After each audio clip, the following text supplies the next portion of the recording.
Bonsoir tout le monde. Cette conférence a pour titre être conscient de l'âme et non du rôle. Alors, qu'est-ce que c'est les rôles? Dès qu'on est arrivé dans ce monde, tout de suite, on avait un rôle. On était un bébé. Alors, on jouait le rôle de bébé. Pour nos parents, on était leur enfant et puis il y avait certaines attentes envers nous. Et après ça, on a grandi, on est devenus des enfants, on est devenus des ados, on est devenus des adultes, peut-être même des parents. On a trouvé un métier où on exerce une certaine fonction dans la société, alors on joue encore d'autres différents rôles selon le travail qu'on fait. Aussi, on joue des rôles par rapport aux autres personnes. On peut être un frère, une sœur, on peut être un ami, on peut être un colocataire, on peut être aussi un propriétaire. Toutes sortes de rôles qu'on est appelé à jouer dans la société. Même, on peut être un citoyen, comme là, on a un rôle de citoyen à jouer pendant la période de confinement, à bien jouer notre rôle, à respecter les règles. Alors, on joue toutes sortes de rôles comme ça au cours de nos vies. Alors, c'est important de réaliser la différence qu'il y a entre moi, l'être, l'âme et le rôle. Et le problème, c'est qu'on en est arrivé à s'identifier à nos rôles. Parce qu'on a vécu tellement longtemps dans ce corps-ci que, veut pas, on s'est pris pour le corps et comme on interagissait avec les autres personnes, ben les autres aussi nous voyaient comme des corps beaux, grands, petits, blancs, noirs, jolis ou pas à leur goût. Alors, il y a toutes sortes de considérations par rapport à la conscience du monde extérieur qu'on s'est développé en regardant les autres, en se regardant soi-même. Et le fait de s'identifier à son rôle, on a perdu notre vraie identité. On s'est mis à prendre à cœur notre rôle en s'identifiant à ce rôle-là, au rôle qu'on joue. Et là, nécessairement, on veut bien essayer de performer dans nos rôles. Si on a un travail, bien, on est en compétition avec d'autres personnes, alors on veut avoir l'emploi, on veut avoir des promotions. C'est pour ça que le fait que toutes ces considérations-là qu'on a, ben, ça développe en soi des formes de stress en nous. Tout le monde veut obtenir le succès dans les rôles qu'on joue, que ce soit un rôle de parent. Ben, nécessairement, on va avoir des enfants qui, eux aussi, vont peut-être être à la hauteur de l'espérance de leurs parents. On a des attentes envers nos enfants. Et aussi, on compare nos enfants avec les enfants des autres. Qu'est-ce que l'autre a réussi, qu'est-ce qu'il a accompli comme type d'études et tout ça, de diplômes qu'ils ont obtenus. Alors, il y a des parents qui se donnent une fierté d'avoir un enfant qui a tel type de diplôme. Mon enfant est professeur ou mon enfant est docteur. Il y a toutes sortes d'attributions qu'on peut se donner ou même, je peux avoir un rôle comme je suis la femme du premier ministre. Alors, là, je vous dis que j'ai un tout beau rôle, même si je ne suis pas la première ministre. La première ministre, je peux être très bien m'identifier à me faire toute une gloire d'être l'épouse d'un personnage important. Alors tout ça, c'est des rôles qu'on se donne, qu'on s'attribue, à laquelle on s'identifie. Et c'est là un gros piège. On va voir ce soir, là, le fait de prendre à cœur tous ces rôles-là qu'on joue, eh bien, ça nous amène vraiment dans des perturbation de l'esprit où l'âme perd la vraie essence de pourquoi elle est ici. Son vrai but, c'est en fait d'expérimenter le plus possible des moments de bonheur, de paix de l'esprit, d'amour, de compassion, de vraiment toutes les qualités de l'être. Et elle se perd en essayant de jouer, de performer dans les rôles. C'est pour ça qu'on dit s'identifier au rôle. Au lieu de maintenir la conscience, en fait, que l'âme, elle est l'acteur. Elle joue un rôle, elle est un acteur. On vient ici, on est une âme qui vient jouer des rôles. Comme un acteur dans un film. Il joue toutes sortes de rôles. Mais il ne s'identifie pas. Dans un film, il pourrait être une bonne personne, dans un autre film, pas du tout. Alors, il ne faut pas qu'il s'identifie à son rôle, il joue un rôle. Et nous, le problème, c'est on est sur la grande scène de la vie, sur la scène mondiale, et on se prend pour nos rôles. C'est là où on peut dire que l'âme a fait fausse route. Le fait de s'identifier d'être l'époux, l'épouse, la mère, l'enfant d'un tel. Alors tout ça, c'est des rôles qu'on joue. Et on a oublié qu'on était un visiteur, qu'on était ici de passage. Et on est ici pour expérimenter, pour élever le champ vibratoire de l'âme, élever son niveau, élever sa perception de soi. Et on est dans la période de la dernière vie, si on peut dire, dans ce cycle, pour ceux qui ont pris les cours, où on doit retrouver notre identité. On doit rehausser notre perception de soi, non plus en rapport avec ce qu'on fait, mais plutôt avec ce qu'on est. Alors, on subit toutes sortes de fausses identités. Puis, à cause de ça, ben, on se crée énormément de stress pour essayer justement d'être mieux que l'autre, d'être admiré par un tel. Alors, tout ça va entraîner énormément d'anxiété, de stress, de peur. Alors, la personne, elle se stresse pour toutes sortes de raisons, comme l'étudiant va se stresser à propos de ses examens, des résultats qu'il va obtenir, parce qu'il veut passer au grade suivant, ou il veut s'en aller dans tel type de carrière, puis ça, il prend telle note pour réussir à passer, pour être accepté. Alors, tout ça va créer des stress parce qu'il s'identifie à son rôle d'étudiant. C'est bien de vouloir performer, il n'y a pas de rien de mauvais là-dedans, mais il va se créer un stress, il va se créer une pression sur lui parce que il s'identifie comme de quoi qu'il est un étudiant et puis que pour pouvoir atteindre l'objectif d'aller dans telle profession, il doit avoir telle quantité de notes. Alors, ça lui crée du stress. Alors qu'il pourrait très bien faire performer sans se donner toute cette pression sur lui. C'est une question avec laquelle il s'identifie parce que là, il se compare avec les autres. Si les autres sont en avant de lui, il risque de ne pas être accepté. Alors, tout ça va faire en sorte qu'il va se mettre de la pression.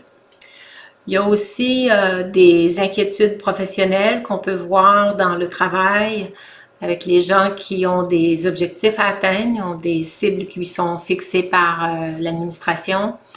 Et puis, ça entraîne énormément aussi de stress, le fait de...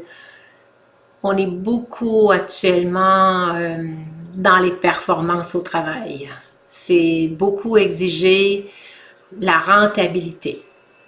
Alors, tout ça veut pas, va amener du stress beaucoup dans le personnel. Et en fonctionnant de cette façon-là, les patrons, les administrateurs pensent qu'ils vont avoir un meilleur rendement financier à la fin de l'année, mais ils ne se rendent pas compte que tout le personnel risque d'avoir tellement de stress que certains vont tomber malades, certains vont être tellement sous tension qu'ils n'auront plus un bon discernement, ils n'auront pas un esprit suffisamment tranquille pour bien performer. Alors, ça, au lieu d'aider au travail, ça va nuire. Ils vont être obligés d'avoir des nouvelles personnes qui vont les remplacer parce que les personnes vont démissionner et tout ça. Fait qu'il y a trop de roulement de personnel. Fait que, en fin de compte, l'entreprise, elle va pas mieux. Et c'est encore une fausse route là, de penser que c'est en leur mettant de la pression qu'ils vont performer mieux. On voit aussi les personnes âgées qui sont soucieuses pour leur santé parce qu'ils s'identifient à leur corps. Alors, comme c'est plus dangereux de ne pas passer à travers, surtout actuellement avec la COVID, ben, ils sont très inquiets, ils sont très anxieux. Alors, juste ça, cette anxiété-là, ce stress-là diminue leur système immunitaire. Et puis, ils risquent justement de plus difficilement passer à travers. Alors que s'ils ne se mettaient pas du tout ce stress-là, en n'ayant pas cette fausse identité par rapport à qui ils sont, parce qu'on n'est pas le corps. Alors, on va l'élaborer un petit peu tout à l'heure. Il y a aussi, parfois on peut se soucier par rapport à nos finances. C'est correct, tu sais, de faire ce qu'on doit, d'avoir quand même une conscience que, bon, j'ai besoin de calculer, j'ai besoin de faire mon budget. C'est correct, c'est pas qu'il ne faut pas s'occuper de nos finances. Une fois que c'est planifié, j'ai plus besoin de continuer à m'en préoccuper. une fois que j'ai fait ce que j'avais à faire. Mais on peut se mettre de la pression dessus. Alors que ça va continuer pareil, de la même façon qu'on se met de la pression qu'on ne s'en met pas. Alors ces émotions-là, qui sont inconfortables, pour la plupart des gens, on considère que ce stress-là, c'est normal, c'est acceptable, ça fait partie de la vie, c'est normal d'avoir du stress. On en est venu à penser ça, que c'est normal d'avoir du stress, que c'est naturel. Et puis donc, que comme c'est naturel puis que c'est normal, on l'accepte et on vit avec. Et ça devient notre croyance que c'est normal d'avoir du stress, d'avoir des tensions, d'avoir des préoccupations, parce que ça fait tellement partie de notre vie, ça fait tellement partie des choses courantes de la vie que on considère que c'est tout à fait correct que ça soit présent. Mais on s'aperçoit qu'en fin de compte, quand l'âme est dans une fausse croyance comme ça, de penser que le stress c'est normal, que c'est acceptable et que c'est naturel, bien, le corps, lui, il va réagir. Il va nous le manifester un jour que non, non, tu peux pas me laisser sous tension tout le temps comme ça. C'est correct d'en avoir un peu, mais pas toute la journée et pas toute la semaine. Il faut que le corps se repose. Il faut enlever cette tension-là. Un petit peu de stress fait juste rendre l'âme alerte, mais une fois qu'elle est alerte, elle n'a pas besoin de continuer à rester stressée. Hein? Imaginez là qu'on est sur la route, on s'en va à Montréal, et puis qu'il y a une grosse tempête, la route est beaucoup enneigée, il y a beaucoup de vent et tout ça. On vient proche, on est alerte, c'est parfait, puis tout va bien, ça roule bien, mais tout d'un coup, à un moment donné, l'auto semble vouloir déraper. On a comme frappé un petit morceau de glace. Alors là, qu'est-ce qui arrive? Si, après, mettons, c'est juste une demi-heure qu'on est parti, puis qu'on sent ça, et puis que là, le corps se met sous une tension, puis qu'il reste stressé jusqu'à Montréal, 2 heures de temps de plus, eh bien là, on va arriver là-bas complètement crevé. Alors que tout simplement, c'était juste d'être alerte, peut-être de ralentir, mais tu n'es pas obligé de garder le stress dans ton esprit tout le reste de la route parce que tu as eu à un moment donné un petit moment où ça a bifurqué. Alors c'est à nous de réaliser qu'il y a un stress qui vient de s'installer et c'est pas normal de considérer qu'il faut que je reste stressée tout le long de la route parce qu'il fait tempête. C'est à moi de le réaliser qu'il y a une tension. Mon corps m'avertit de ma tension et c'est parfait qu'il m'avertisse. C'est un cadeau.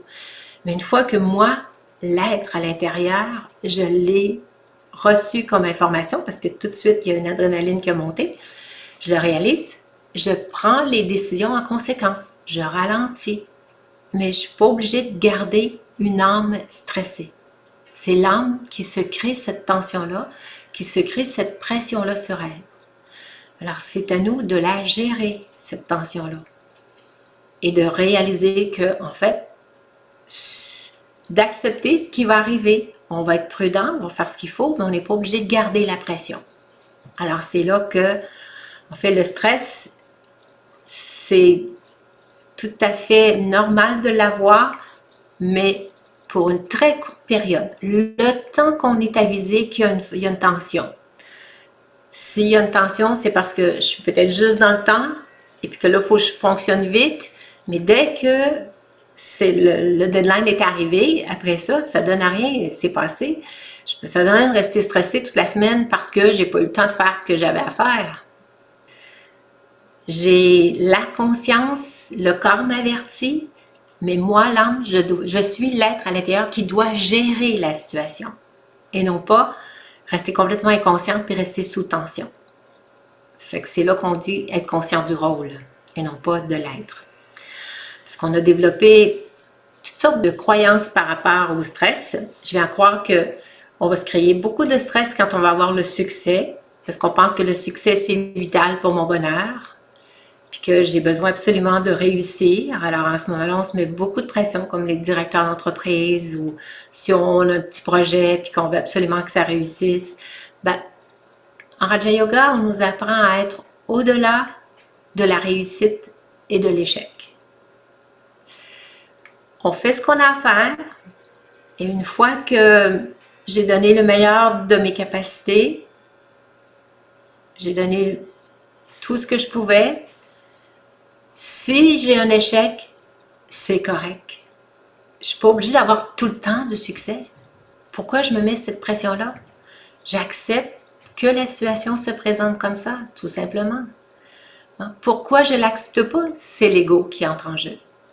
C'est l'ego qui fait qu'on se compare, l'autre elle l'a eu, moi je ne l'ai pas eu. C'est l'envie, c'est la comparaison, c'est la compétition. Tout ça, c'est la conscience du rôle. Alors qu'on peut tout simplement être satisfait de notre performance, de ce qu'on a fait. On a agi au meilleur de nos compétences, de notre connaissance aussi. Et puis, si j'ai pas eu le succès, ben, j'apprends, je me trouve, tu sais, c'est comme quelqu'un qui fait un gâteau, ben, il peut ne pas le réussir, il va comprendre pourquoi ça n'a pas marché, il s'est trompé, il n'a pas mis de la poudre à pâte, il a oublié de mettre ça. Alors, il va le comprendre, mais il ne faut pas être déçu du résultat. Tu as appris des choses. Alors, c'est à nous d'accepter l'échec. C'est l'ego qui nous fait en sorte qu'on ne l'accepte pas. Alors, notre rôle, c'est d'agir au meilleur de nos connaissances et puis d'accepter ce qui est après. Parce que sinon, mes pensées que je vais avoir, ça va créer en moi de l'anxiété, de la peur, toutes sortes de stress, de l'angoisse, hein, tout ce qui s'ensuit, toute cette série-là. Alors, pour ça, ben, c'est que pourquoi je me crée toute cette tension-là, c'est parce que j'accepte pas le résultat. Et le résultat, qu'est-ce que ça devrait être? C'est mon bonheur, ma paix de l'esprit. C'est ça qui est important. C'est pas de performer vis-à-vis des autres, d'avoir l'air mieux que l'autre et de passer en premier, puis d'être le premier. C'est notre pensée à nous, c'est notre décision à nous, c'est nous qui se créons toute cette tension-là. Fait que le stress qui est profondément lié à la peur. La peur est créée lorsqu'on a des attentes, on est attaché au résultat. Fait que si on se détache du résultat, puis qu'on accepte ce qui va arriver, que ce soit la réussite ou l'échec, on l'accepte. Que ce soit la louange ou la diffamation, c'est correct aussi. Dès qu'on n'est pas dans les attentes, qu'on n'est pas dans les résultats, on est dans donner au meilleur de nos performances, c'est parfait. On est dans la bonne voie. Mais si on tient absolument au résultat, on se crée des tensions. Et là vient le stress. Et notre corps va vraiment tomber malade parce qu'il voit bien qu'on est mal enligné. Si on fonctionne tout le temps à essayer d'avoir le résultat, c'est qu'on a ça dans notre personnalité, on a ça dans notre perception qu'on veut laisser aux autres. Alors à ce moment-là, ben, on n'acceptera pas le résultat, fait qu'on on va vraiment vouloir réussir à tout prix. Et ça va faire en sorte que le corps va tomber malade parce qu'on se met trop de pression. C'est nous qui les mettons ces pressions-là. Oui, on peut dire que le patron en met aussi. Le patron a beau en mettre, ça y appartient. C'est lui qui stresse par rapport aux résultats financiers de l'année, ça y appartient. Moi, je donne au meilleur de mes compétences, mais je n'ai pas à prendre le stress du patron, le prendre sur moi. Ça lui appartient. Mais on se laisse souvent influencer par les pressions que les autres mettent sur nous. Je peux très bien dire oui, oui, oui, c'est bien correct, je vais agir au meilleur de ma connaissance, je vais donner le meilleur rendement que je peux. Mais je peux le faire sans me mettre de la pression, sans me créer toute cette panoplie de stress autour. Si on a, par exemple, une personne qui craint de perdre un emploi ou que ce soit une perte d'argent ou des fois on peut avoir peur de perdre la face aussi, perdre sa réputation. Des fois, ça peut être perdre des personnes aussi. Donc, toutes ces peurs-là qu'on se crée vont créer ce stress-là. Et tout ça, c'est dû au fait qu'on s'identifie à ce rôle-là. Hein? Si j'ai peur de perdre des personnes, c'est parce que je m'identifie comme étant c'est mon enfant, c'est ma mère, c'est mon mari. Alors, tout ça, c'est des rôles qu'on se donne, qu'on joue, mais on s'identifie à notre rôle. Hein? Si je perds mon mari, ben, je suis plus mariée, je tombe veuve, je suis plus une épouse, je suis une veuve. Alors, parce qu'on s'est identifié à notre rôle, qui était l'épouse, eh bien, on a créé un attachement envers cette personne-là. Alors, à ce moment-là, on ne s'identifie pas comme étant une âme, mais cette personne-là est aussi une âme. Elle a joué un rôle d'être mon mari dans cette vie-ci, et elle va jouer un autre rôle. Elle n'est pas uniquement mon mari. Elle est une âme. Elle peut être appelée à aller jouer un autre rôle. Et moi, si je prends mon identité comme étant l'épouse de, ben, tout de suite, je tombe dans une fausse perception de moi, une fausse identité. Alors, on poursuit avec la diapositive suivante. Alors, on voit ici que l'identité au rôle fait naître différents sentiments tels que, et on voit toute la série des sentiments du fait qu'on s'identifie au rôle, on va ressentir toutes sortes de sentiments tels que l'ego, l'attachement, la colère, les dépendances, hein, toutes les dépendances affectives, les désirs, les peurs, les faibles perceptions de soi, les perceptions négatives des autres, les rancunes, les ressentiments, l'arrogance, le sentiment d'être insulté, les préoccupations, l'insomnie aussi, l'anxiété, le manque de paix. Même des fois, on arrive à avoir aussi un vide intérieur. Alors, tout ça, c'est dû au fait qu'on s'identifie au rôle. Ça va nous faire naître toutes ces formes de sentiments-là et plein d'autres. Hein? Alors, toutes ces fausses croyances-là, ça va créer un stress énorme. Et tout ce genre de sentiments-là, c'est souvent parce qu'on entre dans une compétition. On est convaincu que la vie, c'est une compétition, qu'on se doit d'être meilleur que l'autre, plus performant que l'autre, pour avoir un meilleur salaire, pour avoir une meilleure promotion, tout ça. Ou des fois, ça peut être aussi qu'on se compare aux autres. On s'aperçoit que l'autre est meilleur que nous, on se compare. On a des spécialités tout simplement différentes des autres. On n'est pas comme l'autre, on est unique, on est soi. Alors, juste le fait de se comparer à l'autre comme ça, tout de suite, on vient d'entrer dans une forme qu'on appelle une forme d'ego. Hein? Le fait d'entrer dans la comparaison, on perd l'identité de qui je suis, moi, l'être unique, l'âme exceptionnelle. Je vois l'autre et automatiquement, comme je vois l'autre qui performe dans telle spécialité, telle qualité, eh bien, tout de suite, ma perception de moi devient diminuée. Je perds une perception élevée de soi, je perds la confiance en soi, l'estime de soi. Parce que je trouve que l'autre est meilleur, il a des belles qualités, il s'exprime bien, il fait bien ça, il est bien aimé, il a plein d'amis, il est très populaire, il est très charismatique, il est très joli. Toutes sortes de comparaisons comme ça. Juste le fait de faire ça, on vient tout de suite de se manquer de respect à soi. Le fait de se comparer aux autres comme ça. Parce que nous, on est autre chose. On est quelqu'un d'autre. On n'est pas l'autre. On est unique. Reconnaître qui je suis. Reconnaître mes spécialités. Voir le terrain du voisin qui est toujours plus vert hein, que le nôtre. Il y a toujours plus de mauvaises herbes chez nous. Les autres ont toujours plein de belles qualités, plein de belles fleurs chez eux. C'est vraiment un manque d'estime de soi, un manque de respect de soi que de entrer dans cette comparaison-là, dans cette compétition-là. Une autre chose aussi, c'est que parfois on peut envier le rôle de l'autre. On tombe dans la jalousie. On n'est pas dans la gratitude, dans l'appréciation de moi, qu'est-ce que j'ai. Et aussi, très souvent, ce qui va créer un stress énorme, c'est vraiment l'attachement au résultat. On a parlé tout à l'heure, quand on veut absolument le succès. Alors que le succès et l'échec, ça fait partie de la vie. On ne réussit pas tout le temps, c'est correct. On devrait être aussi heureux que ce soit l'autre qui l'a eu, qui a eu le poste, être heureux pour l'autre.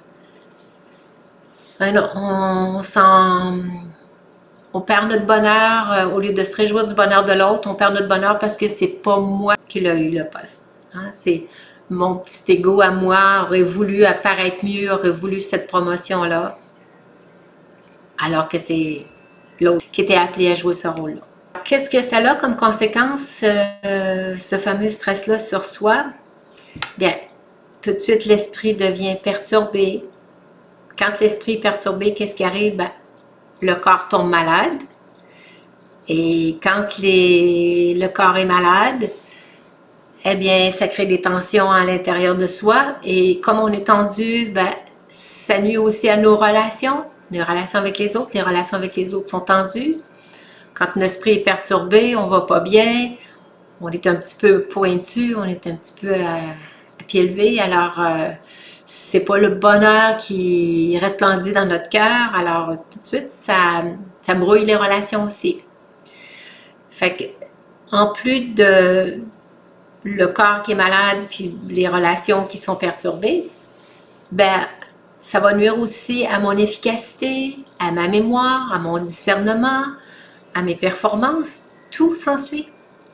Hein? L'air perd vraiment sa qualité de vie. Le fait de s'identifier à son rôle. Alors que si elle restait simple, heureuse, aimante, détachée du résultat, elle aurait une toute autre attitude. C'est vraiment un choix qu'on fait. On va passer à la diapositive suivante. Comment on reconnaît quelqu'un qui s'identifie à son rôle? On voit les deux ici au travail. Et quelqu'un qui s'identifie à son rôle, il va prendre ça tellement à cœur, il va voir vraiment qu'il y a plein de travail à faire, puis qu'il n'arrivera pas à passer à travers, ça se peut pas, on abuse de moi, il va tout de suite accuser le patron qui en donne ben trop, puis qu'il fait beaucoup plus de travail que les autres. Alors, il est tout de suite dans la comparaison, puis qu'il n'a pas le bon rôle, il n'a pas le bon poste, il fait pas ce qu'il veut, on l'exploite pas à ses meilleures de ses capacités. Il va être dans la plainte, dans la comparaison, dans l'insatisfaction. Alors, l'âme qui subit la moindre influence extérieure, comme ça, elle est sous l'emprise d'une fausse perception de soi. Parce que, qu'est-ce qui se passe? C'est qu'elle s'identifie à ce qu'elle fait et non à ce qu'elle est. Parce que, tandis qu'on voit l'autre personne, elle est un être de paix. Elle n'est pas là à essayer de se comparer, de performer. Elle est l'être de paix. Elle est une âme. Elle est en plein contrôle de tous ses moyens. Elle ne se sent pas débordée, exploitée ou subjuguée par le travail. Non, c'est reconnaître l'identité de qui elle est. Fait que comment on la reconnaît, la personne qui s'identifie à son rôle? C'est justement, elle ne subit pas l'influence extérieure. Elle reste stable à l'intérieur. On passe à la diapositive suivante. Qui suis-je réellement? Fait que très souvent, on va s'identifier à notre corps.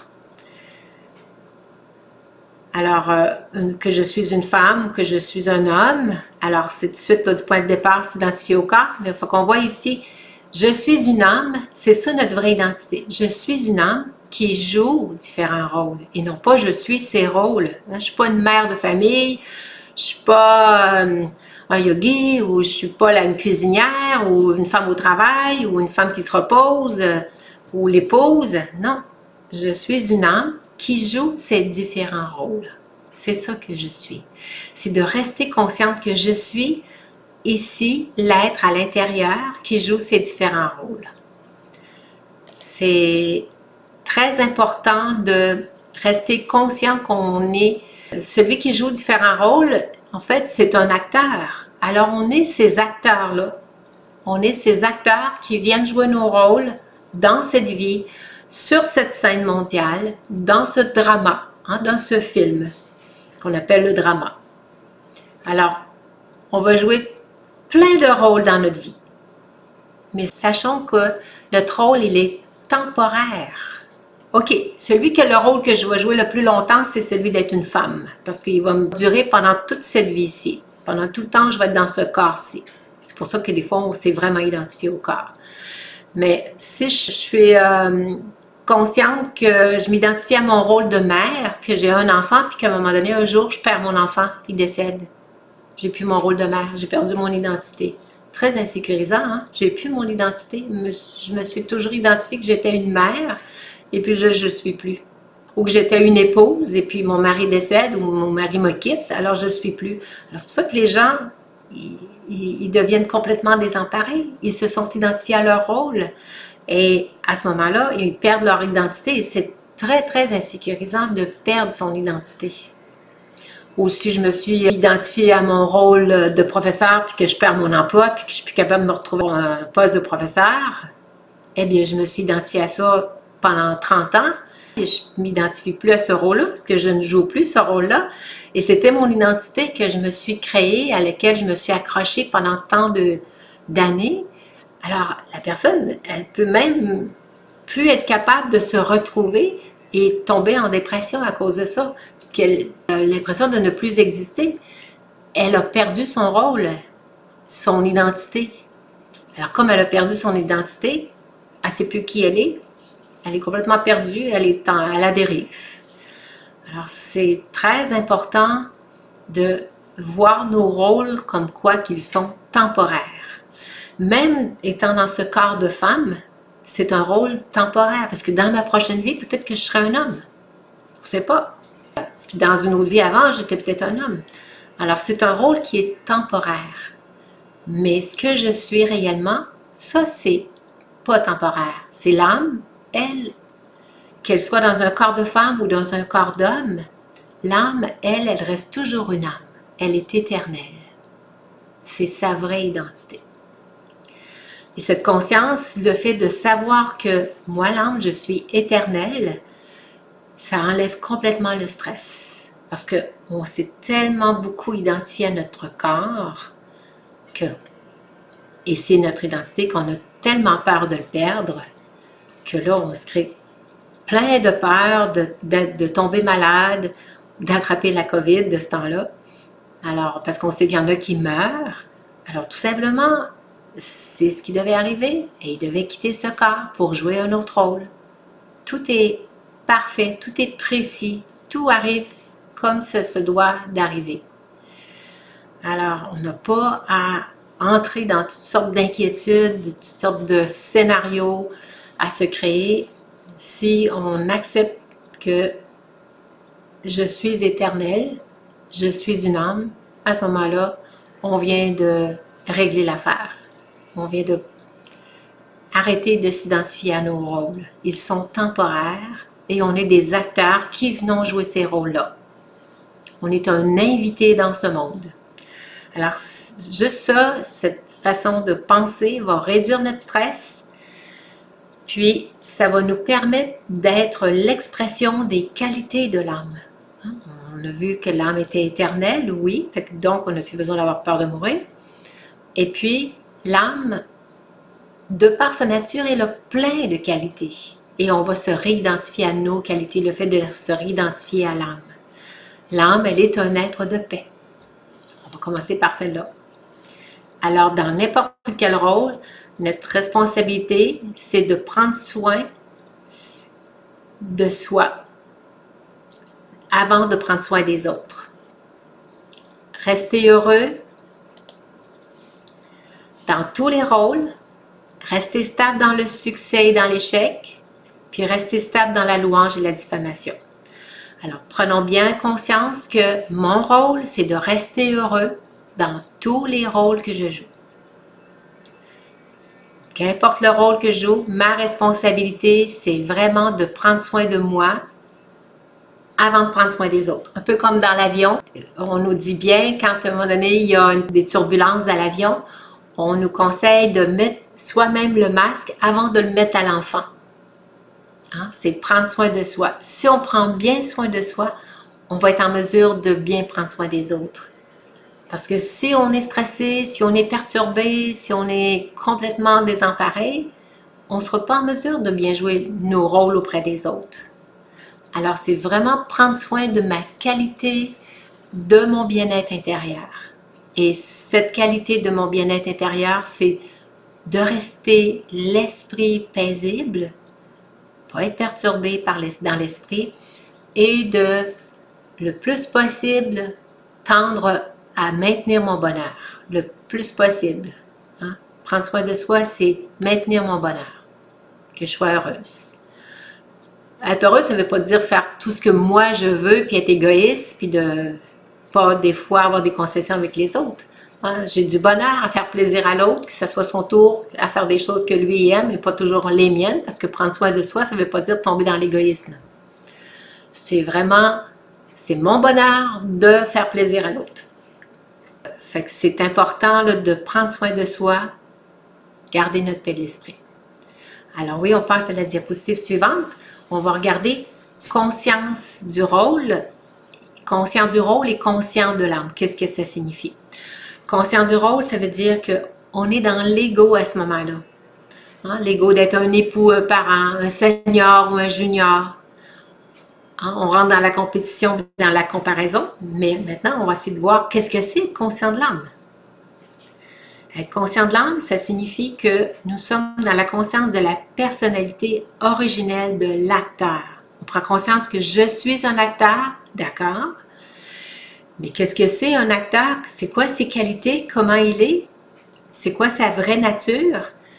C'est d'être dans le bonheur, dans la pureté des pensées, hein, pas avoir rien de pensées désagréables ou des pensées qu'on appelle d'envie ou tout ça, qu'on ait la paix, qu'on ait l'amour, qu'on ait le pouvoir. Alors, ça signifie qu'on est dans la conscience de cette personnalité originelle de l'acteur.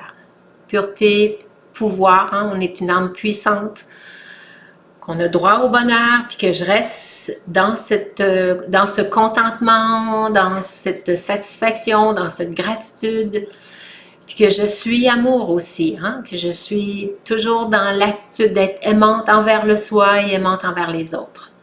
On peut passer à la suivante.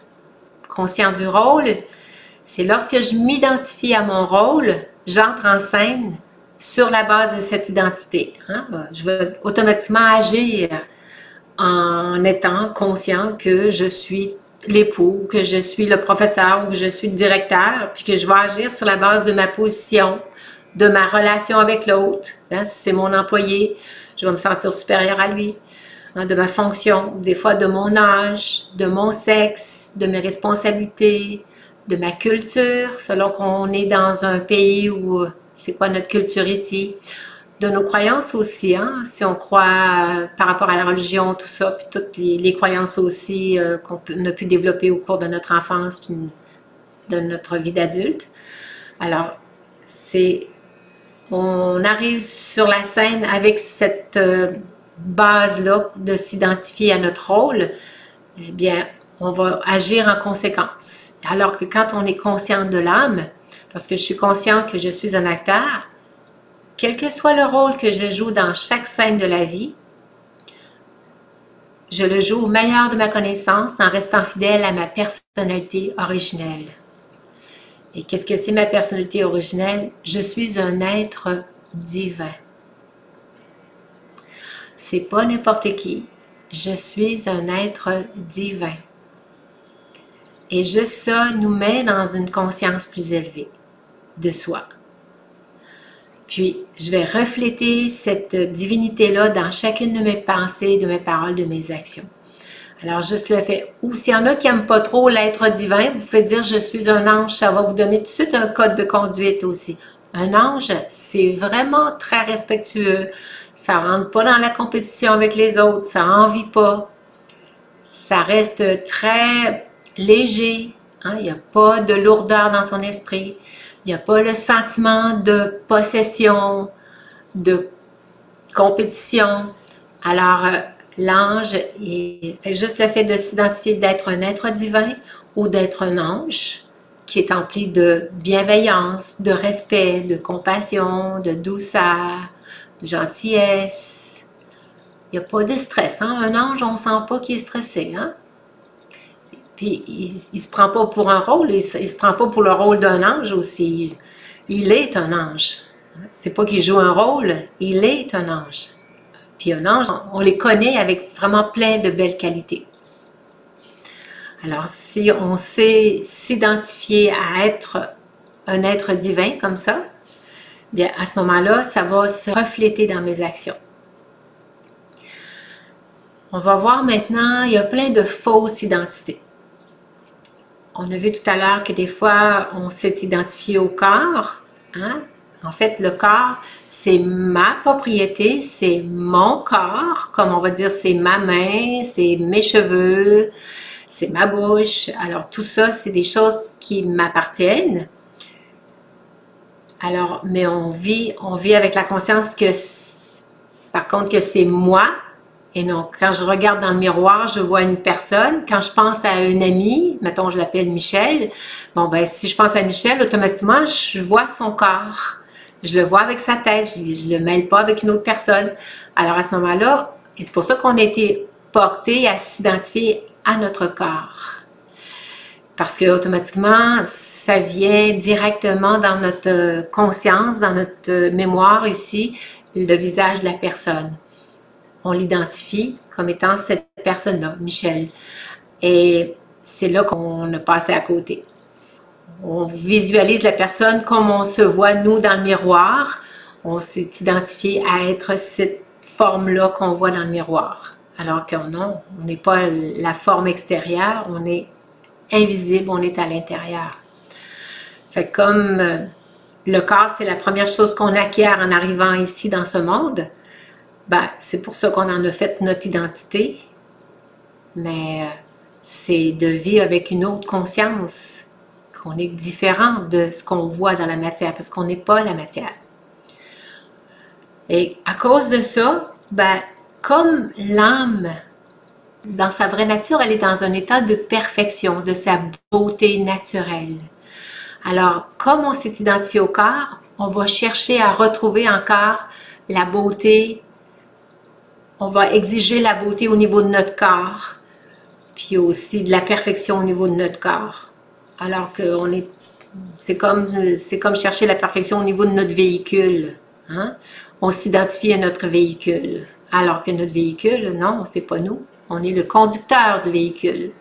Alors c'est là toute je dirais la fausse perception de soi, puis la déception qu'on peut avoir envers soi, parce que si notre véhicule n'est pas aussi beau que l'autre de l'autre personne qu'on connaît puis qui est si admirée, eh bien, on ne peut pas changer notre véhicule, c'est le véhicule qu'on a eu et qu'on doit garder jusqu'à la fin de nos jours. On peut l'améliorer un peu en route, là, mais c'est quand même ce véhicule-là qu'on doit conserver. Alors, si on continue de garder une perception de soi qu'on est le véhicule, bien, c'est sûr qu'on ne pourra pas avoir la perfection dans ce niveau-là. La matière, elle est ce qu'elle est. On ne peut pas complètement la transformer. Alors, c'est pour ça que l'âme recherche la perfection, mais si on se réidentifie à l'âme, on va améliorer notre personnalité, notre caractère. C'est là qu'il faut travailler. Essayer d'atteindre la perfection au niveau de toujours rester dans un niveau stable, dans un niveau aimant, dans un niveau de bien-être intérieur, de bonheur intérieur. Alors, c'est là que notre vrai effort doit être fait et non pas au niveau du corps. Oui, on en prend soin, c'est quand même un véhicule qui a besoin d'être en santé, qui a besoin d'être en forme. Alors, on se doit de bien en prendre soin, mais sans s'identifier au véhicule et sans se faire une gloire d'avoir un beau véhicule mieux que l'autre. Le fait de s'identifier à notre véhicule, à ce moment-là, on va vite tomber dans la comparaison, puis vite tomber dans la dépréciation de soi parce qu'on trouvera toujours un véhicule plus beau que le nôtre, qui a plus de valeur que le nôtre. On va se sentir inférieur, rejeté, imparfaite et tout ça. On va se trouver plein de défauts. Alors que si on s'identifie à l'âme, on va beaucoup plus être en mesure de travailler au niveau de nos qualités, les améliorer le plus possible. D'autres fausses identités, c'est lorsque le corps tombe malade, on a tendance à se dire, tout de suite on utilise l'expression « Ah, je suis malade, j'ai telle chose, je suis malade ». Alors le je, l'âme, elle n'est pas malade, c'est le corps qui est malade. Le je, l'âme, elle ne meurt pas, elle est éternelle. Le corps, lui, ça peut arriver. Comme c'est de la matière, il y a un début puis il y a une fin. Il va s'éteindre un jour. Alors, juste le fait de reconnaître que je suis pas le corps, à ce moment-là, ça m'enlève cette peur-là de la mort parce que je sais que je suis éternelle. Juste le fait de reconnaître l'âme éternelle, on n'a plus à s'inquiéter. Une autre fausse identité, qu'on s'attache à tout ce que nous acquérons aussi. Parce que dès qu'on acquiert quelque chose, on s'attache, ben là, on tombe dans la peur de le perdre, le fait de cet attachement-là. Même si nous savons qu'on va finir par tout perdre ce que nous avons, on va même perdre notre corps, ben, on essaie toute notre vie à essayer de retenir, de garder le plus possible, le plus de tous nos attachements autour de nous. Un autre de fausse identité, c'est de... nous devons atteindre nos objectifs et prendre soin de ce que nous acquérons en tant que fiduciaire, en tant que gérant. On est des gérants de ce qu'on acquiert, de ce qu'on doit s'occuper, de ce qu'on nous a confié. C'est parfait. Mais quand on oublie que je suis l'âme, que nous cherchons tout dans ce que nous avons acquis, qu'on cherche dans ce qu'on a acquis, ou on cherche le bonheur là-dedans, on le cherche à l'extérieur, à ce moment-là, on passe à côté encore. On va se créer encore des tensions. On cherche au mauvais endroit parce que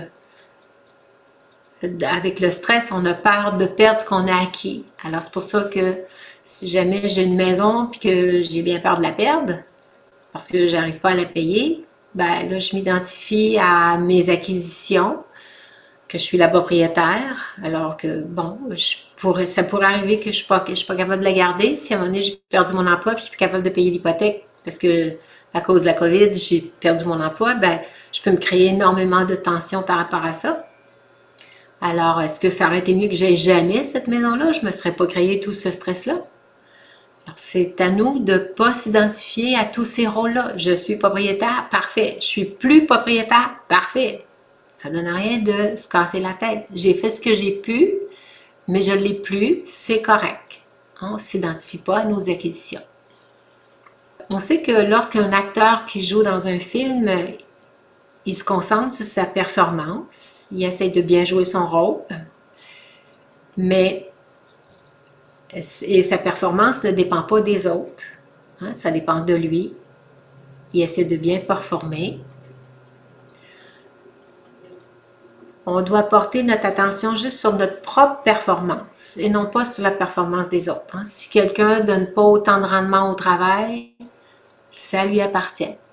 C'est son choix. Moi, je ne dois pas réduire mes qualités de travail parce qu'il y en a 10 autres qui se tournent les pouces, là, qui se tournent les pouces plutôt. Alors, c'est à nous d'être fidèles à nos valeurs, à nos croyances, à nos performances, à nos compétences. Et si quelqu'un n'est pas gentil avec moi, je dois rester fidèle à ma personnalité, ne pas me mettre à être pas gentil avec lui parce que lui n'est pas gentil avec moi. Hein? Je ne dois pas jouer mon rôle en conséquence des autres. Je dois jouer mon rôle au meilleur de moi-même. Être l'incarnation de toutes les qualités. Et non pas me laisser influencer par des comportements plus ou moins agréables des autres personnes. Alors, les critères pour savoir si l'âme, l'acteur a bien joué son rôle sont les suivants. Quand je sais que si moi, l'âme, je sens que je suis à l'aise avec qui je suis, que mon esprit est tranquille, que je me sens pas coupable, je me sens pas dépréciée vis-à-vis de moi-même, je sens que j'ai bien joué mon rôle, mon corps est détendu, puis que les autres co-acteurs, eux autres aussi, qui interviennent avec moi, ils se sentent bien avec ma présence, alors je peux dire que oui, j'ai bien joué mon rôle. Quand mon esprit reste tranquille et que les autres interagissent avec moi, avec bienveillance aussi, parce qu'ils sont contents de me voir, ça veut dire que je joue bien mon rôle. Une autre fausse identité, les gens nous respectent et se sentent bien avec nous, non pas parce que ce qu'on a acquis dans la vie, mais parce qu'on rayonne. C'est ça qui va faire que les gens vont être bien avec nous. Ce ne sera pas parce qu'on a tout cet argent-là ou tous ces biens-là ou toute cette position-là. Non, c'est pour ce qu'on est. Il y avait une femme de ménage qui travaillait dans un hôpital et qui faisait le ménage dans les chambres auprès des patients. Et puis, quand elle arrivait dans la chambre, elle aimait tellement son travail, elle ne se comparait pas au médecin qui venait voir le patient, que lui était beaucoup plus important vis-à-vis de la personne malade. Elle avait tellement de respect et de considération pour la personne qui était là dans le lit. Elle la considérait comme vraiment quelqu'un d'important et elle lui souhaitait un très beau bonjour avec beaucoup d'amour, puis elle faisait son travail avec tellement de respect d'elle-même. Elle était fière d'être celle qui nettoie la chambre. Et juste ça, ça apportait du bonheur aux patients. Puis les gens ont tous reconnu qu'elle était un élément déclencheur de leur guérison parce que ils voyaient à quel point la personne était dans une nature rayonnante qu'elle dégageait puis elle donnait tellement de bienveillance et d'amour aux patients que juste ça, ça leur donnait de l'espoir et puis le goût de vivre et puis tout ça. Ça redonnait, je dirais, du pep à la personne. Alors, le fait de considérer, c'est pas dans ce qu'on fait qui est important, c'est plutôt dans ce qu'on est. Et elle était consciente qu'elle était une personne qui apportait du bénéfice à l'autre personne, par son rôle, comme ça. Et non pas le rapport, le poste dans la société. Alors, si on reste humble, qu'on rayonne d'amour, de gentillesse et de compassion, on se sent bien, c'est comme ça que les gens autour de nous vont bénéficier, vont apprécier qui on est. À ce moment-là, on s'identifie à l'être merveilleux, à l'ange bienfaiteur, bienfaiteur du monde. Si on prend aussi un autre exemple, comme un photographe, un bon photographe professionnel, il va faire en sorte de mettre tous les éléments pour prendre une bonne photo. Alors moi-même, l'âme, je dois prendre en considération chacune de mes pensées, de mes paroles et de mes actions pour qu'elles soient à son meilleur. Autant le photographe va organiser tout l'environnement pour que ce soit parfait. Alors moi aussi, j'organise tout mon monde intérieur, que ce soit à l'expression de ma plus belle gentillesse, plus belle expression d'amour, de paix, de compassion, de miséricorde. Alors d'être vraiment l'expression de toutes les qualités de l'âme. Parce que quand je fais ça, quand je suis à mon meilleur, tout ce que je fais, c'est enregistré dans l'âme. Et comme c'est enregistré, eh bien, cette cassette-là, on ne peut pas la reprendre. C'est déjà gravé sur le disque de la mémoire de l'âme. Et elle l'emporte avec elle et ça crée son destin. Ça crée sa personnalité. Alors, on a un impact. Toutes nos pensées, nos paroles et nos actions ont un impact sur notre destin. Alors, on se doit d'essayer d'être à notre meilleur. Alors, on va passer à la diapositive suivante.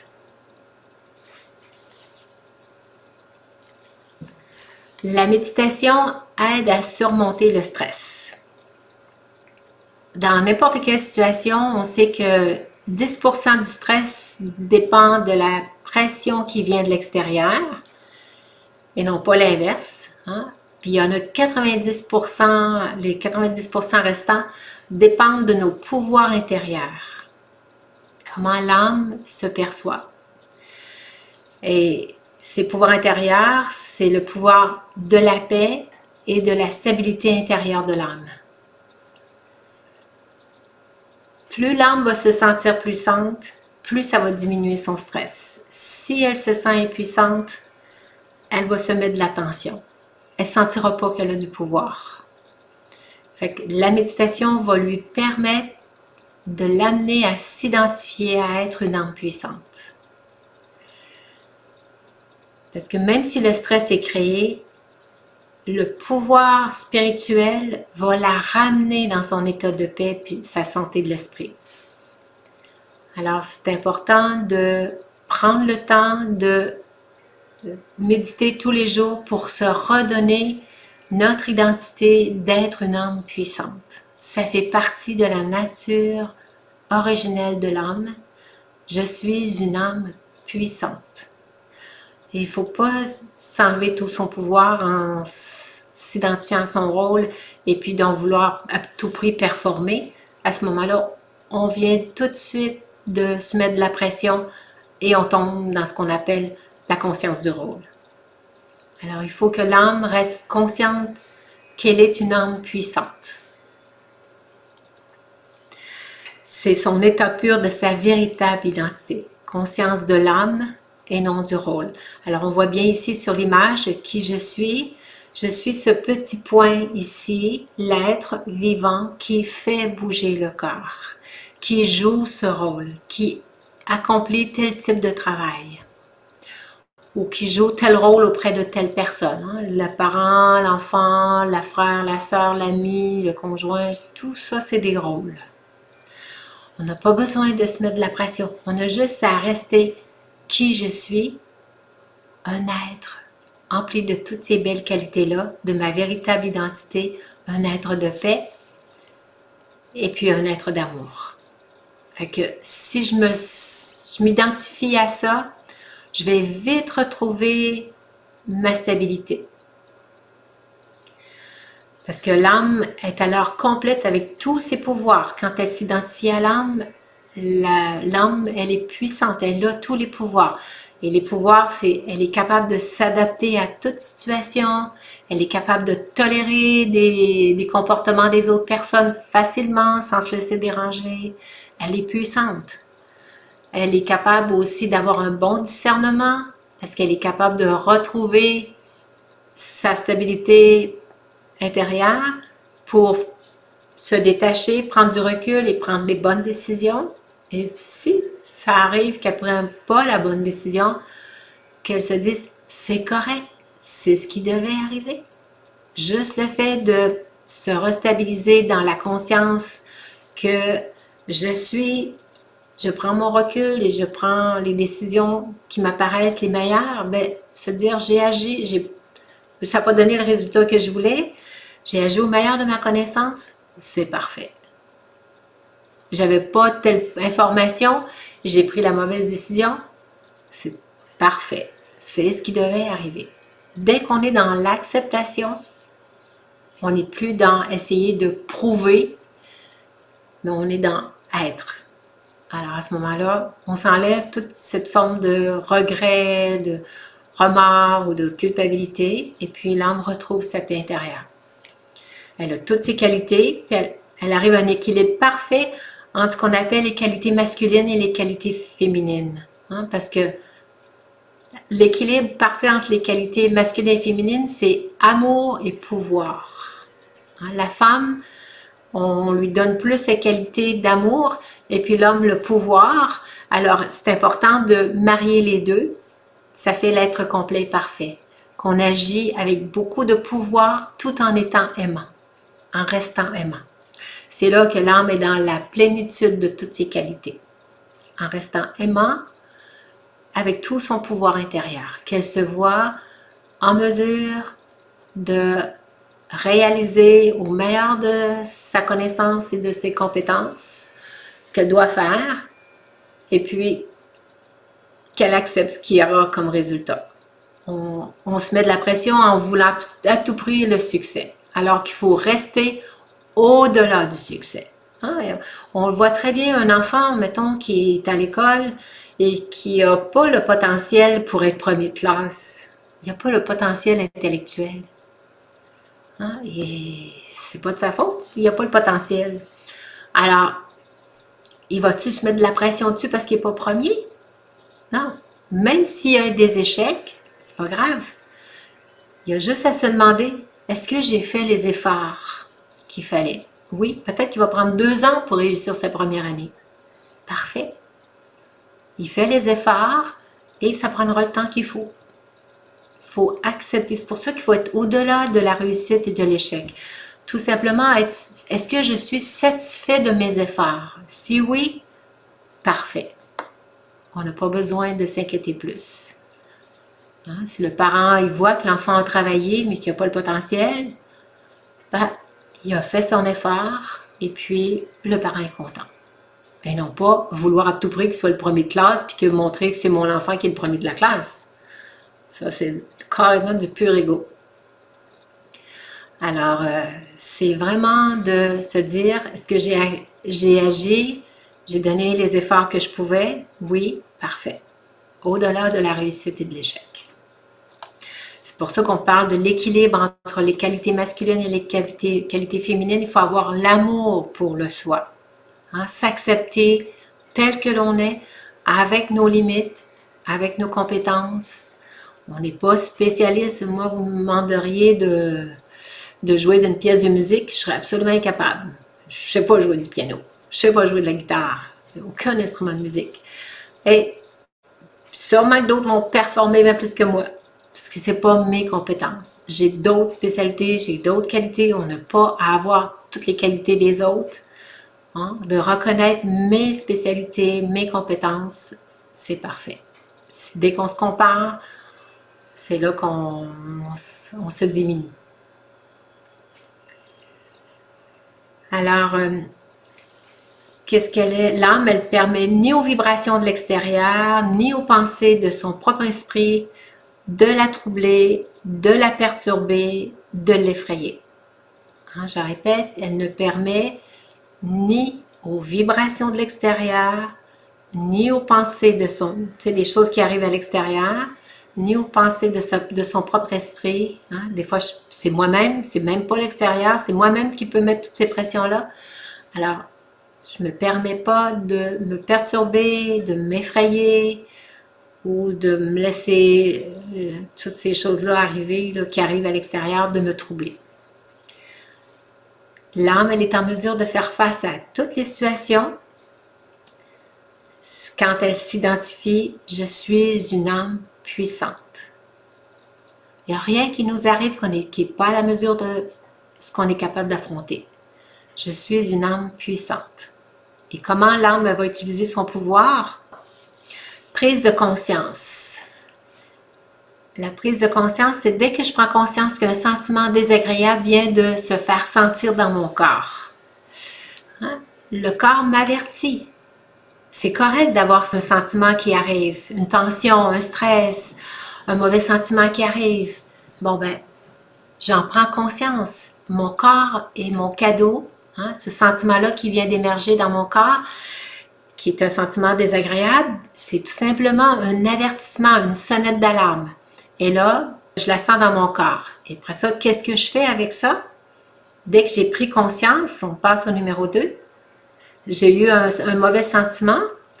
Est-ce que c'est ça que je veux garder? Puis perdre mon bonheur automatiquement? Perdre ma paix de l'esprit?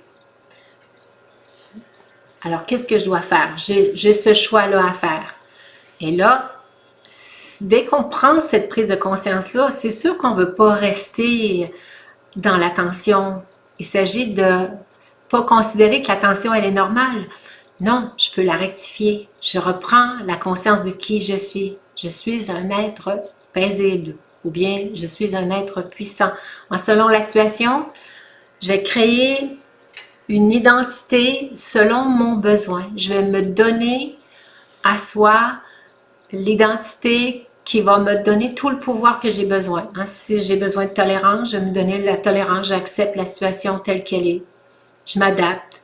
Ou bien je fais face. Hein? Je peux peut-être avoir besoin du pouvoir de faire face.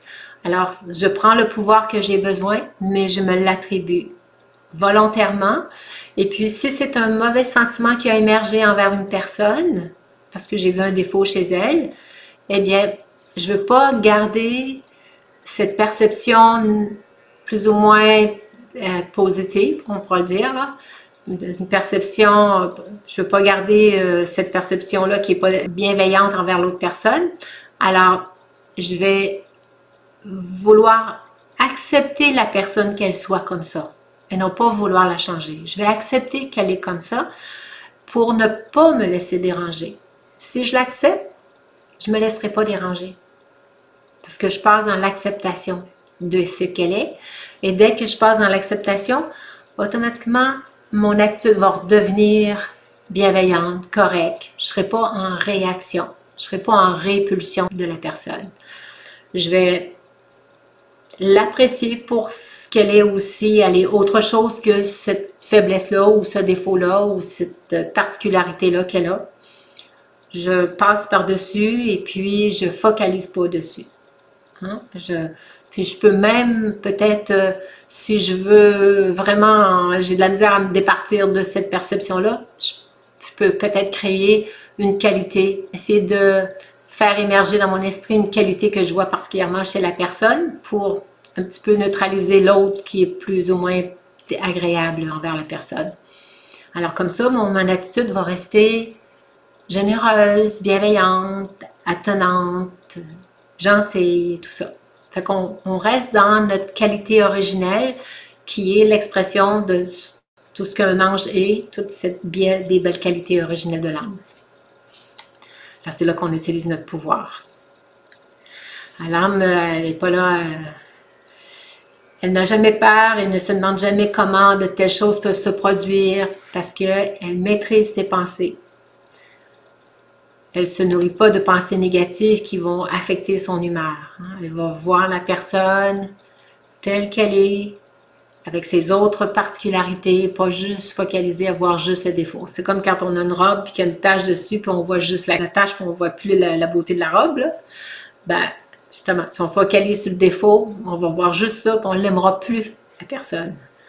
Alors, il ne faut vraiment pas se laisser influencer par ces choses extérieures. Il faut retrouver notre pouvoir de s'adapter, notre pouvoir de tolérer, accepter, tout simplement.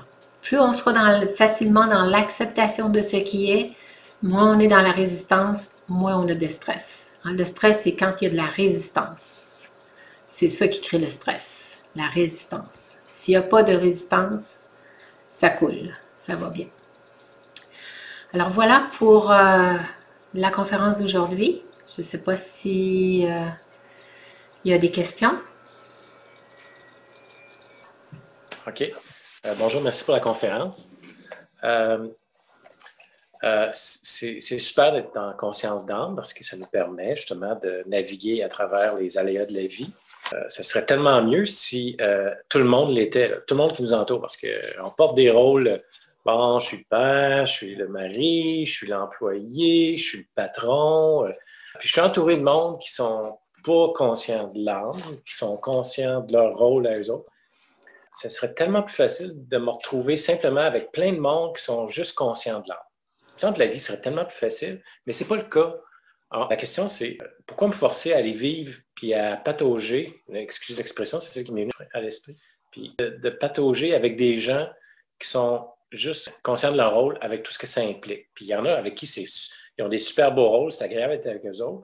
Il y en a d'autres, c'est plus difficile parce qu'ils viennent nous chercher. Ah, c'est une opportunité de grandir peut-être.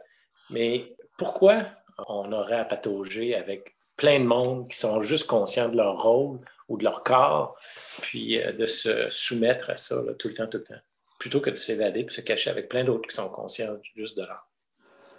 Oui. Une très bonne question, effectivement. Malheureusement, c'est la réalité de la vie. La majorité des gens, on est conscient du rôle. Et on n'est pas à notre expression de tout le temps nos belles qualités. Et souvent, ben, on rentre dans la compétition, dans la comparaison, puis tout ça, avec les autres personnes. Et puis, souvent, les gens sont dans la plainte. Alors, je pense que il nous arrive ce qu'on a choisi de se donner dans cette vie-ci. Et puis, plus on va essayer de rester détaché de, justement, la façon dont ils jouent leur rôle. Ils le jouent à la perfection. Hein, c'est comme dans un film, il n'y a pas juste des bonnes personnes, il y a des mauvais, puis il y en a qui... L'acteur, il va jouer le rôle de héros, puis l'autre, il va jouer le rôle du méchant. Et il y en a qui ont ces rôles-là dans la vie. Ils ont le rôle du méchant. Ils n'ont pas juste le rôle du héros, du sauveur, puis du prince charmant. Il y en a qui ont le rôle du monstre. Alors, c'est à moi de choisir quel rôle que je veux jouer. Moi, je préfère jouer le rôle du prince et non pas le rôle du monstre. Alors, lui, il joue très bien son rôle et je laisse jouer son rôle. Je me détache de son rôle. Son rôle ne doit pas venir influencer mon rôle. Le prince doit rester un prince. Et c'est là, si le prince n'était qu'avec des princes, on ne verrait jamais la valeur du prince parce qu'il n'est jamais confronté. Alors, il faut que le prince soit toujours pas en compétition, mais en test, en train de avoir les épreuves pour vraiment montrer qu'il est digne d'être le prince. Hein, il se doit de sortir du lot. Si on était juste avec toutes des personnes parfaites, ça serait facile, mais on ne verrait pas notre valeur. On ne se pratiquera pas non plus à rester détaché.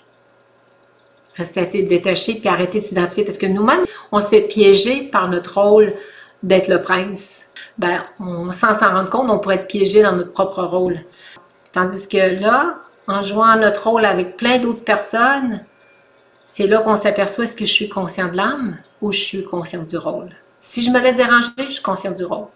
Si je ne me laisse pas déranger, j'arrive à être stable malgré tous les rôles, la façon dont il les joue, là, je peux dire « Wow, bravo! » Tu as vraiment une grosse pratique de conscience d'âme. Fait que tous ces tests-là nous arrivent pour qu'on pratique la conscience d'âme. Rester conscient qu'on est l'être à l'intérieur, qu'on ne se laisse pas perturber. Je ne sais pas si ça répond à ta question. Oui. Alors, je vous invite, on peut peut-être terminer avec une méditation pour vous habituer à vous identifier à l'être, puis on va s'asseoir confortablement. Alors, pour commencer, on va se détacher du monde extérieur. Alors, on va porter notre attention sur notre respiration. Hein. Ça va faire comme une transition entre le monde extérieur et moi, l'âme dans le corps. Alors, je me déconnecte du monde extérieur. J'inspire et toute mon attention se concentre sur mon souffle. L'inspiration. Je retiens mon souffle et j'expire. Je reprends une autre respiration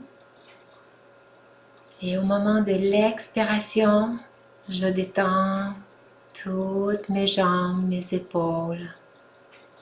J'expire. J'inspire profondément. Tout est calme. Je me détends complètement. Je relâche toute tension au niveau des mâchoires et du front.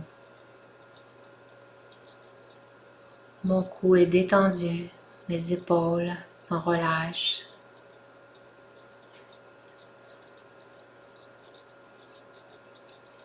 Je suis complètement détendue. Et maintenant, je m'interroge. Je porte mon attention à l'intérieur, à l'endroit où je pense. Et je me pose la question, qui suis-je? Suis-je seulement ce corps? Quand je regarde dans un miroir, c'est le corps que je vois. Mais suis-je réellement ce corps? Cette matière, cette masse de chair et d'os? Non, je suis cette énergie qui donne vie au corps. Je suis cet être merveilleux qui crée des pensées. Mais je ne suis pas mes pensées. Mes pensées sont ma création. Je ne m'identifie pas à mes pensées. Je suis le créateur. Je reste détachée de tous les rôles que je joue dans ce monde. Que je sois l'enfant de mes parents, les frères, la sœur, que je sois l'ami, que je sois un professeur ou de tout autre métier que j'exerce. Je suis différent de ces rôles. Je suis consciente que je suis une énergie. Je me détache de tous ces rôles que je joue. Je suis venue dans ce monde, j'ai accompli plein d'actions, j'ai joué plein de rôles.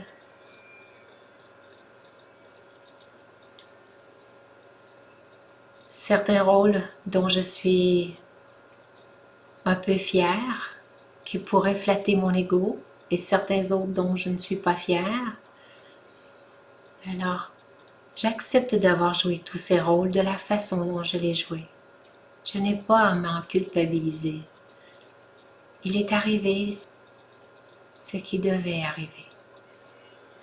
J'ai joué ces rôles et je continuerai d'en jouer d'autres dans cette vie. Et les prochains rôles que je vais les jouer avec la conscience d'accepter la façon dont je joue le rôle avec les autres personnes au meilleur de ma connaissance, au meilleur de mes capacités, en maintenant comme objectif de garder le plus longtemps possible ma stabilité de l'esprit. Dès que mon esprit devient perturbé, je prends l'information que mon corps me donne. S'il y a une tension qui se crée au niveau du corps, je l'observe, je l'analyse et je prends la bonne décision pour rétablir mon équilibre, mon bien-être intérieur, mon bonheur intérieur. Je suis ici pour développer, mettre en valeur toutes mes qualités originelles, les qualités de l'âme, les faire ressortir de ma personnalité, me créer le karma le plus positif, le plus bienveillant possible. Ainsi, je reste détachée de mon rôle et des rôles que les autres peuvent jouer. Je me dis, ils jouent leur rôle au meilleur et ce sont de très bons acteurs. Si des fois certains se mettent en colère, ou me manquent de respect, ou me critiquent, ou me diffament, ils jouent leur rôle à la perfection. Et moi, mon rôle est de rester détaché et inébranlable. Pas du tout influencé par tous ces rôles qui se jouent à l'extérieur. Je suis une âme puissante, consciente de ma véritable identité. Une âme éternelle, détachée de mes rôles, détachée de toutes les influences extérieures. Je reste stable, bienveillante, aimante envers le soi. Je suis amour. Je suis complètement contentée. Tout est parfait. Je suis une âme puissante. Om Shanti.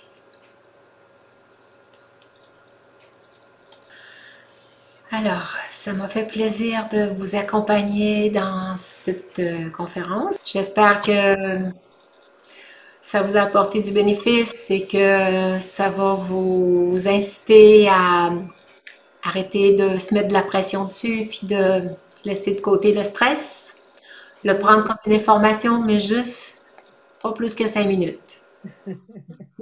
En 5 minutes, on a le temps d'analyser qu'est-ce qui se passe et puis de prendre une décision pour retrouver notre équilibre intérieur.